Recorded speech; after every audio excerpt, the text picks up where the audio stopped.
Okay, so perhaps you're thinking of learning how to sail and you're wondering, is learning on a catamaran a good idea? Well, let's dive in and take a look. Hello, yes, my name's Joe and this is Joyrider TV. This video could be appropriate for two kind of levels of experience. One, if you haven't sailed before at all, and the second is if you've only sailed monohulls but not catamarans. So in the early stages, there's a number of things that can help you. The first thing is, I think it's most important that you should be reasonably confident in the water. If you can swim and even enjoy swimming, then that is of course going to help a lot with your confidence, and it could be fundamental for your safety as well. Other activities that you might have been involved with in the past that might help could be windsurfing, kite surfing, wing foiling, surfing, kayaking or canoeing, rowing, rafting, jet skiing, maybe paddleboarding, motorboating, perhaps even on land with a bit of kite flying, land yachting, ice yachting, bodyboarding, diving, maybe water skiing, wakeboarding, or even just getting dragged behind a speedboat on a 25-foot inflatable sausage. It's all going to help with your confidence in the water or with knowing a little bit about how the wind works already. You could go to a sailing school or a sailing holiday which offers sailing lessons such as Wildwind, and then you could have a lesson, a course or a taster session.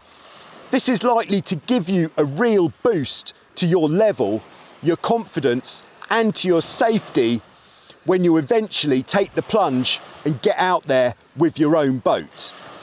By getting professional instruction, you'll be saving yourself a lot of trial and error by learning the best methods right from the start. You could join a sailing club and offer to crew with some experienced sailors. Now, this is actually how I started, along with some basic dinghy sailing lessons from a local teacher. By crewing, you'll be getting exposed to life on the race course, where you'll be going straight in to a higher level of sailing, albeit at the front end, and all the responsibility will be of the guy helming the boat. So you will have less time controlling the boat, but some racing alongside some lessons or time spent helming, this could be a very good way to helm, and you will have a deeper level of knowledge in some different areas of sailing. This could also be significantly cheaper, as your only expenses will be the sailing kit that you need to wear and any club membership fees that are necessary. Or you could just dive straight in and buy a boat. This definitely shows a good level of commitment. These days, of course, there are high quality resources available on the internet, such as Joyrider TV on YouTube, and this can be a great way to go. By going about it this way, it means you can get out on the water when it's convenient to you, and that will mean that you will get much more time on the water. All of your time spent on the water will also be in control of the boat, which is going to get you to that end result of being confident on your boat perhaps a lot sooner. Also, there's a lot to be said for just getting out there and learning by doing and making your own mistakes. If you never make any mistakes, your rate of progress will be much slower. Every time you balls it up, as long as you analyse what happened, you will learn something and thus improve. Most importantly, if you are going down this route of buying your own boat and getting stuck in that way, you should definitely be starting off in light winds and keeping safety in mind. The traditional way to learn sailing would be on a small monohull, a Pico a sunfish or an optimist for the kids, but more recently it is becoming more popular to learn the fundamentals of sailing on a catamaran. The catamaran will be much less likely to capsize. There's more space on a catamaran, much less cramped on a monohull and easier to move around on. You'll be achieving faster, higher speeds straight from the get-go. A catamaran is much cooler than a monohull. Everybody knows that, of course, and it looks better. And then there's more progression later on without having to change type of boat. For example, like if you wanted to learn how to trapeze. The catamaran is less responsive, which means you can make mistakes whilst catamaran sailing without even knowing.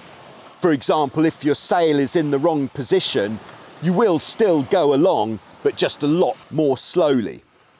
On a monohull, you will know straight away if you're getting it wrong. It is more difficult to manoeuvre on a catamaran, but with the right techniques, it is easy. And of course, you know where to find how to apply those techniques. Some people who might have back problems or perhaps knee problems might find the sailing position and moving around the catamaran less comfortable than on a single-hulled boat. And the boat is bigger and heavier than a monohull generally. Some clubs don't allow catamarans because of the size and the amount of space they take up in the boat park. It will also be a bit heavier to manoeuvre on land, so this does need to be a consideration if your launching and landing is anything other than straightforward and easy if you are going to be sailing alone. It is also, of course, a bigger unit to transport to the location where you're going to be sailing. And then finally, on the disadvantages, the catamaran does require a modicum more technique to right if you do capsize. There are, of course, different levels of what is ideal, but in an ideal situation, this would be a good starting point.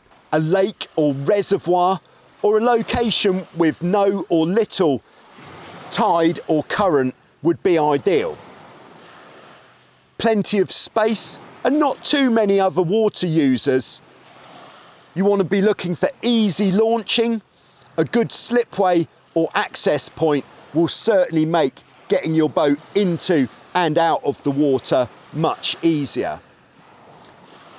Be on the lookout for any big hazards or even small hazards, the list of which could be huge.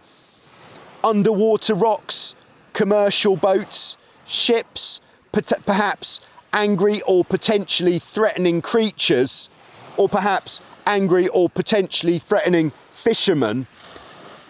That could be an issue. Fewer obstructions to the wind would also be better, such as buildings and trees. And as well as having a good access point to the water, it will of course be nice to have other safe places to land just in case things don't turn out so well and you need to run for the shore. A big one is, would there be any safety cover available? Most sailing clubs do have safety cover available at weekends, but if you're going to sail from a local lake where there's not a club, it's unlikely there would be any safety cover, so that is something to take into account. You want to be looking for light and steady wind to start with, perhaps between 3 and 6 knots, which is about a force 1 or 2. More wind is going to make things happen much more quickly, and if there's less wind, you might find it quite challenging to get moving in the first place. Flat water is also going to be your friend in the early stages. It certainly takes a lot of the intimidation out of going sailing. And then the direction of the wind should ideally be onshore or cross onshore. So it'll be much easier to get back to your starting point. Offshore winds should definitely be avoided, as it will be most difficult to get back in from the point where you started. Of course, you might not have a choice of which type of boat to start off on. Perhaps somebody's given you a Hobie 16. A Hobie 16 is a viable choice for starting sailing. The design features that we would ideally be looking for are firstly, no centreboards or dagger boards. Skeg hulls are the easiest, like on the Dart 16 or Hobie 15. If the boat doesn't have a boom, that's one less thing to worry about as well. And maybe it's worth considering a boat that has plastic hulls, as these are going to be more durable. Another consideration is, are you more often going to be sailing solo or sailing with other people? If you're going solo sailing, good choices might be the Hobie 13, the Hobie Wave, the Minicat 420 or Guppy. These are inflatable boats which can be incredibly practical for storage purposes. The Hobie Dragoon. If it's kids, maybe the Hobie Catsy, the Dart 16, the RS Cat 14, the Topaz 14, or the Hobie T1. If you're going to be sailing with other people, the Hobie T1 again, the Hobie Getaway, it's a very popular choice. The Hobie 15, if you can find one, is absolutely ideal. The Dart 16, the RS Cat 14, Topaz 14, the Nacra 460, 5.0 or 500 would be absolutely fantastic to start off on. These are the boats that are still in production. There are, of course, many older designs of boat which are out there, which could be picked up for a bargain price. Boats such as the Hobie 14 or 16 or the Prindle 15 or 16 are probably the most abundant globally, but they do require a little bit more technique. But that doesn't mean that they shouldn't be an option. You'll definitely need a buoyancy aid. You might need a wetsuit, but it does depend on where you're sailing. Water temperature is the most important factor, and it's really no fun to go sailing if you're getting cold while you're out there. Wetsuit boots are a good idea, if only for on the beach moving the boat. If it's not cold, you could use perhaps an old pair of trainers or something like the Zero Shoes Colorados, which work particularly well. A pair of gloves is worth considering, especially if you have office hands like Dave. A sailing knife. This is a very worthwhile piece of equipment, as it could get you out of trouble, or they're generally just very handy to have on you, especially if you've tied a knot, which you can't later undo. And then a whistle. So if you do fall off the boat and you need to attract attention, it is a lot easier. Whichever way you're getting into it, you should definitely be checking out my videos on Joyrider TV. A lot of cat sailors have learnt a lot for them, and it is going to help. But I wish you the best of luck in your onward journey with catamaran sailing. I've put some useful links in the description below to check out. Otherwise, subscribe to Joyrider TV and I'll be back with some more soon. And here's a video on what it's like to sail in all different wind strengths if you haven't seen it already. So thanks very much.